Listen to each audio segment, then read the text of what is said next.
मैं हूं कनुप्रिया सत्तन और आप देख रहे हैं खबर 100 न्यूज। आइए नजर डालते हैं आज की कुछ खास खबरों पर, लेकिन उससे पहले एक नजर आज की हेडलाइंस की ओर।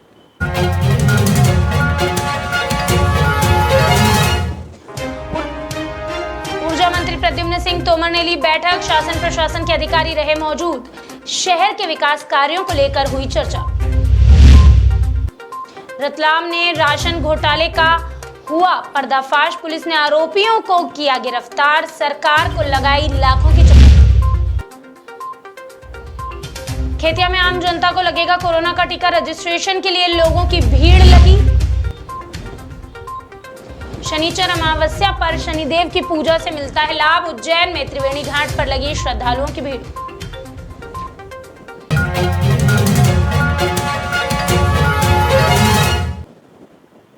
हाल ही में ग्वालियर संभागीय आयुक्त कार्यालय में ऊर्जा मंत्री प्रद्युम्न सिंह तोमर ने एक बैठक ली थी। इस बैठक में जिला प्रशासन, नगर निगम और स्मार्ट सिटी के अधिकारी मौजूद रहे। बैठक में ग्वालियर शहर के विकास, पेयजल, साफ सफाई और बढ़ते कोरोना संक्रमण को लेकर अधिकारियों को निर्देश दिए गए। साथ ही जन समस्याओं के निराकरण को लेकर भी चर्चा हुई। इस दौरान ऊर्जा मंत्री प्रद्युम्न सिंह तोमर ने कहा कि जल्द से जल्द सभी कार्यों को पूरा किया जाएगा।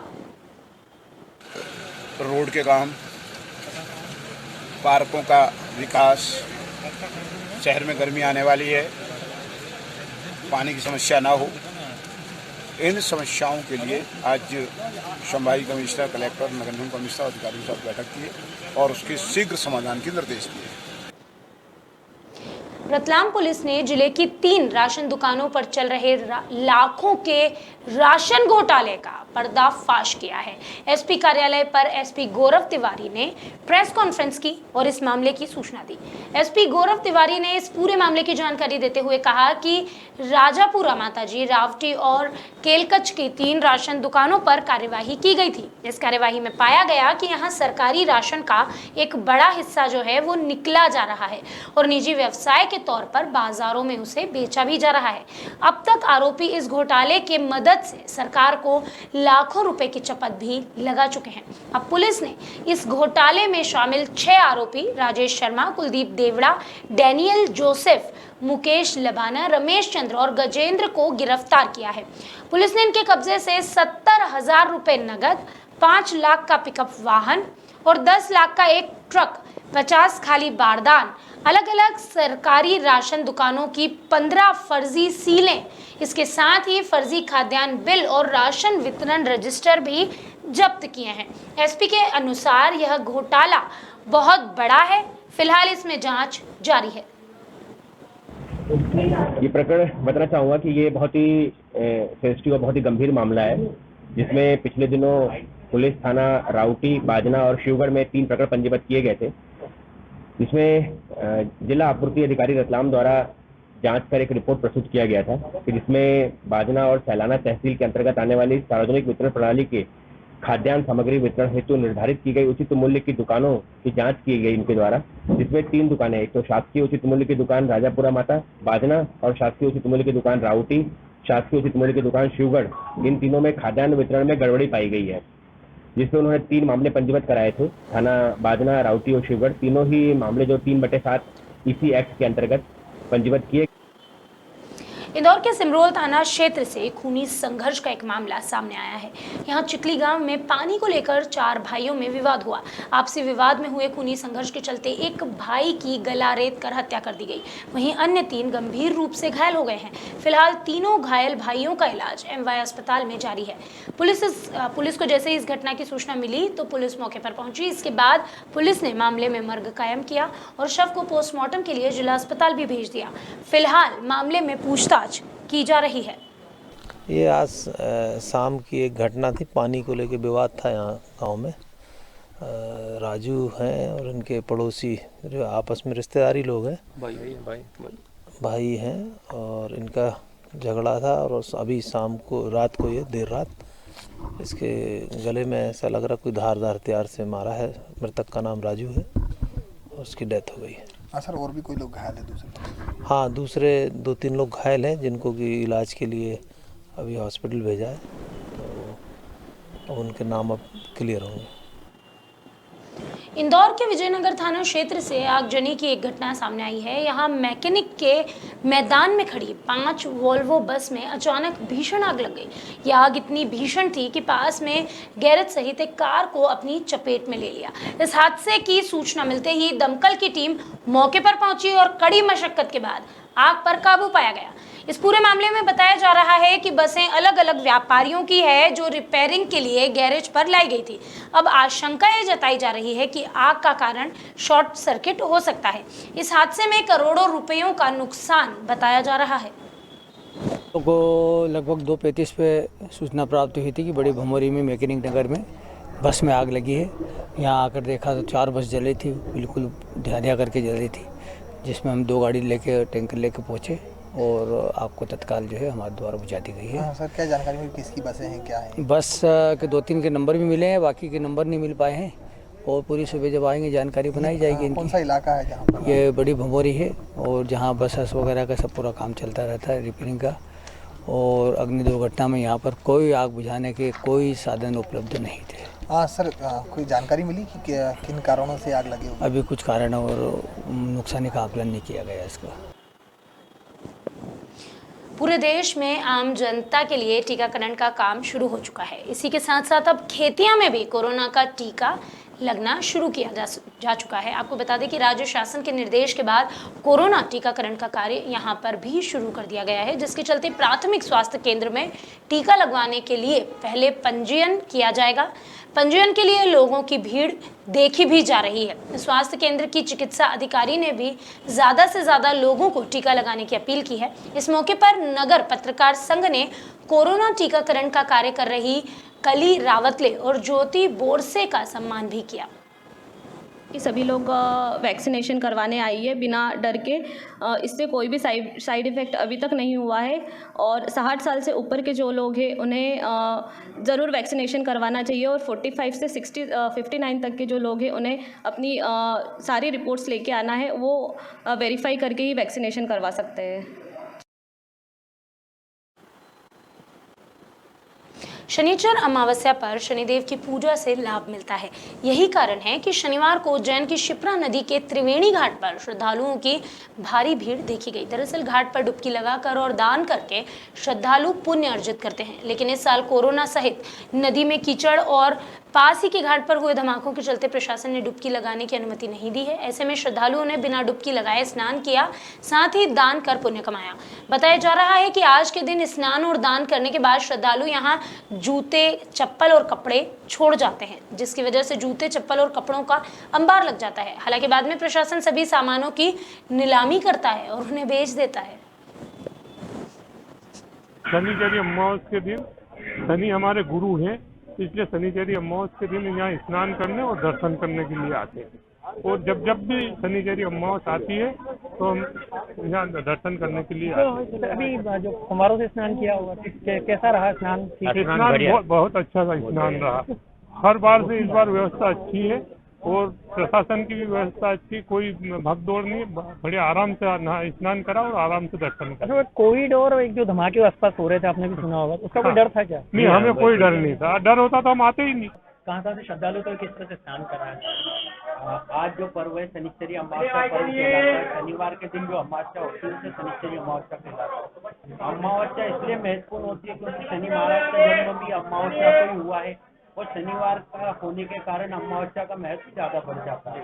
शनिचरी अमावस्या को रात्रिकालीन से दर्शन चालू हो जाते शनि महाराज के। ये अति प्राचीन मंदिर होने की वजह से यहाँ श्रद्धालुओं का तांता ज्यादा होता है।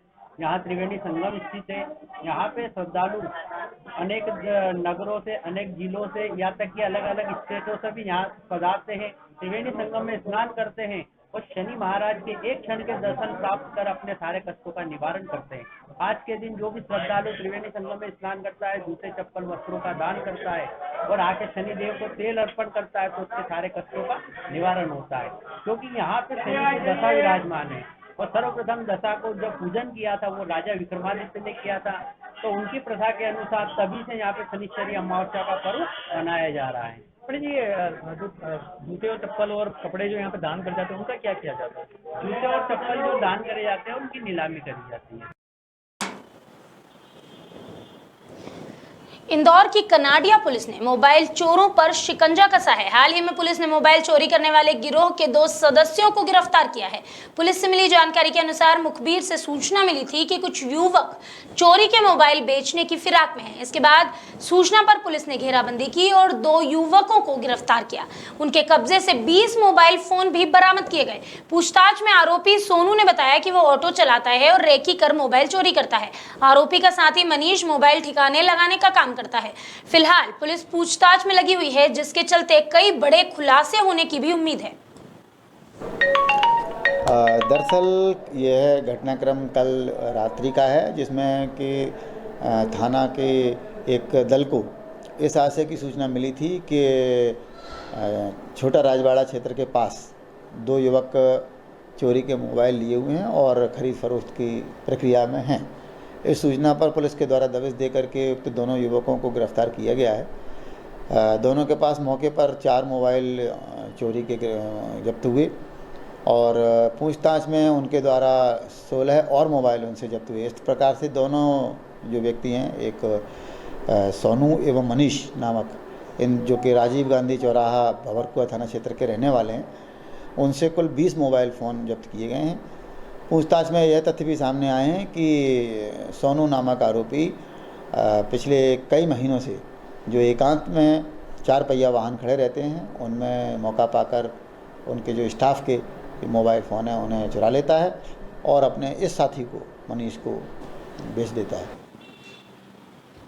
इंदौर की कनाडिया पुलिस ने दुष्कर्म के मामले में एक आरोपी को गिरफ्तार किया है। पुलिस से मिली जानकारी के अनुसार 14 साल की नाबालिग को पास में ही रहने वाला बंटी बहला फुसला कर अपने साथ ले गया। इसके बाद परिजनों की शिकायत पर पुलिस ने कार्यवाही शुरू की। पुलिस ने आरोपी के मोबाइल की लोकेशन के आधार पर आरोपी और बच्ची का पता लगा लिया। बच्ची का पता लगते ही पुलिस मौके पर पहुंची और बच्ची को बरामद किया गया। इस दौरान पता चला कि आरोपी बंटी ने नाबालिग के साथ दुष्कर्म की घटना को भी अंजाम दिया है। इसको लेकर पुलिस ने दुष्कर्म और अपहरण की धाराओं में आरोपी को गिरफ्तार किया है और जेल भेजा है।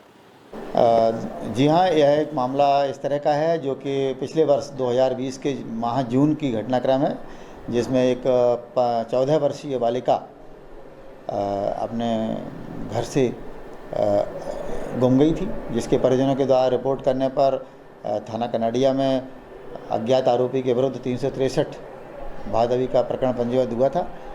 उक्त बालिका की तलाश के लिए पुलिस अधीक्षक महोदय इंदौर पूर्व के द्वारा 2000 रुपये का इनाम भी घोषित किया गया था। इसी क्रम में तलाश के दौरान उक्त बालिका देर रात दस्तयाब हुई है। बालिका के साथ जो आरोपी है, जिसका नाम बंटी उपाध्याय है, उसको गिरफ्तार किया गया है। बंटी उपाध्याय के द्वारा आरोपिया के माफ़ कीजिएगा, बालिका के साथ दुष्कृत्य भी करे जाने के तथ्य आए हैं, जो हमने धारा 376 प्रकरण में इजाफा की है। इंदौर के खुड़ेल थाना क्षेत्र में एक युवक की जलने से मौत हो गई है। बताया जा रहा है कि नेमावर रोड पर बने ब्रिज के नीचे 2 फीट चौड़ी नाली है। यहाँ एक एक्टिवा सवार युवक बुरी तरह जल गया, जिससे उसकी मौके पर ही मौत हो गई। इस हादसे की सूचना मिलते ही पुलिस मौके पर पहुंची, जिसके बाद पुलिस और राहगीरों ने कड़ी मशक्कत के बाद आग को बुझाया। फिलहाल यह घटना संदिग्ध बताई जा रही है और पुलिस एक्सीडेंट केस मानकर इन्वेस्टिगेशन कर रही है। साथ ही पुलिस ने मामला दर्ज कर लिया है और शव को पोस्टमार्टम के लिए भेज दिया है। दरअसल यह अभी सूचना प्राप्त हुई थी, लगभग 11:15 बजे के आसपास इस आशय की सूचना मिली कि नेमावर ब्रिज के किनारे की सर्विस रोड की जो एक लाइन है, उसमें एक व्यक्ति और एक एक्टिवा टाइप की गाड़ी जल रहे हैं। इस सूचना पर डायल 100 की टीम मौके पर सबसे पहले आई और उनके द्वारा आग बुझाने का प्रयास किया गया। अन्य ग्रामीणों और अन्य राहगीरों की भी इसमें इमदाद हुई। पुलिस के द्वारा आग पर काबू पाया गया और मौके पर एक एक्टिवा नुमा वाहन, जो संभवतः एक्टिवा ही है, और उसमें फंस जाने से एक व्यक्ति जो एक्टिवा चालक होना चाहिए उसकी जलकर मृत्यु हुई है। अभी मामला निश्चित तौर पे आपने जैसा बताया संदिग्ध है। प्राइमा फेसी ऐसा लगता है कि हो सकता है कि दुर्घटनावश भी घटना घटित हुई हो, लेकिन अभी निष्कर्ष पर नहीं पहुंचा जा सकता। इंदौर में एक व्यक्ति की गला रेत कर हत्या कर दी गई है। यह मामला है तिलक नगर थाना क्षेत्र का। पुलिस के वरिष्ठ अधिकारी एफएसएल की टीम ने मामले में छानबीन शुरू की है। हत्याकांड की जगह को देखकर पुलिस 2 आरोपियों के होने की आशंका जता रही है। एसपी आशुतोष बागरी के अनुसार मृतक का नाम रामजी शुक्ला है, जो कि ल्यूमिनस कंपनी में सुरक्षा गार्ड था। फिलहाल फुटप्रिंट के आधार पर जांच की जा रही है। इसमें यह है कि जितने भी विवेचनाएं हमारे अंतर्गत 18 थाने हैं इंदौर पूर्वी क्षेत्र में, उसमें 173(8) में जितनी भी विवेचनाएं चल रही थी और सभी आरोपी फरार थे, उसकी लिस्टिंग की गई है और लिस्टिंग करने के बाद इनाम इसमें घोषणा करने की कार्रवाई की जा रही है। इसमें अभी तक 90 लोगों के खिलाफ करीब इनाम घोषित किए जा चुके हैं और इनको हम लोगों ने कैटेगराइज कर लिया है कि इनको किस तरीके से पकड़ना है और इनकी धरपकड़ का अभियान चलाया जा रहा है। सर कितने नाम है और क्या नाम है इसमें? चूँकि हमने जैसा कि बताया कि करीब 90 के करीब नाम है इसमें अभी जिनके खिलाफ इनाम घोषित हो चुका है। तो अब 90 का एक साथ नाम तो बताना मुश्किल है, लेकिन ये है कि इसमें जो कुछ एक बड़े लोग हैं जैसे निखिल कोठारी और ये लोग हैं, तो इनके खिलाफ भी अच्छा खासा इनाम घोषित है। अभी के लिए बस इतना ही। बाकी खबरों का सिलसिला लगातार रहेगा जारी। जुड़े रहिए खबर 100 न्यूज़ के साथ, जनता की बुलंद आवाज़।